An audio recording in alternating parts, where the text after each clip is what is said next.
আমার সাহাবাই কেরাম ভালো করে শুনবা। বনি ইসরাইলের আল্লাহর একজন বান্দা ছিল। ওই আল্লাহর বান্দাকে আমার আল্লাহ 500 বছর হায়াত দিয়েছিলেন। সুবহানাল্লাহ, 500 বছর হায়াত। আল্লাহর বান্দা 500 বছর হায়াত পাওয়ার পরে দিনের বেলায় নফল রোজা রাখছে, রাত্রে বেলায় তাহাজ্জুদের নামাজ পড়ছে, এত ইবাদত বন্দেগী করেছে।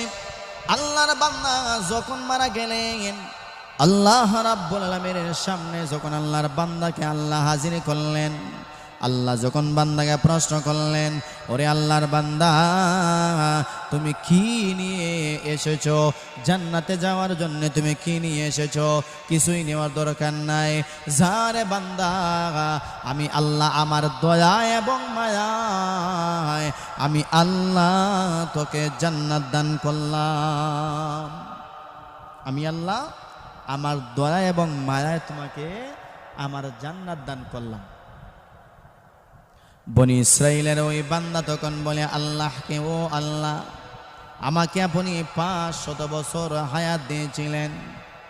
ওই 500 বছর আমি দিনের বেলায় নফল রোজা রাখলাম, রাত্রে বেলায় আমি তাহাজ্জুদের নামাজ পড়লাম, এত ইবাদত বন্দেগী আমি করলাম। আমার ইবাদত বন্দেগী কি আপনার কাছে কবুল হয় নাই? আমার ইবাদত বন্দেগী যদি আপনার কাছে কবুল হয়ে যায়, তাহলে আপনার দয়ায় কেন আমাকে জান্নাত দিবেন? আমাকে আমার আমলের বিনিময়ে আপনি আমাকে জান্নাত দেন। নাউযুবিল্লাহ। আমার আল্লাহ রাব্বুল আলামিন বললেন, বান্দা, তোমাকে তোমার আমলের বিনিময়ে জান্নাত দেব। কয় হ্যাঁ। আমার আল্লাহ একজন ফেরেশতাকে ডাক দিলেন, এ ফেরেশতা, আমার বান্দাকে তুমি জাহান্নামের অনেক দূর থেকে একটা চক্কর লাগাই আসো, একটা গুরন্তি দিয়ে আনো।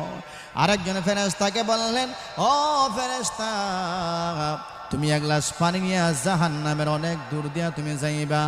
আমার বান্দাকে একটু পরীক্ষা করতে চাই, আমার বান্দাকে একটু আমি পরীক্ষা করতে চাই। এবার ওই বান্দাকে যখন জাহান্নামের অনেক দূর থেকে যখন নিয়ে যাওয়া হচ্ছে, আর জাহান্নামের আগুনের তাপ তার শরীরের মধ্যে লাগতেছে, এমনিতেই তার শরীরের সব পানি শুকায় গেছে, গলা একেবারে শুকায় গেছে, তার জীবন চলে যাবে ভাব এরকম। দূর থেকে একজনকে দেখতেছে যে উনি পানি নিয়ে যাইতেছে, ডাক দিছে, ওরে আল্লাহর বান্দা, এদিকে আসো, আমাকে পানি দিয়ে যাও।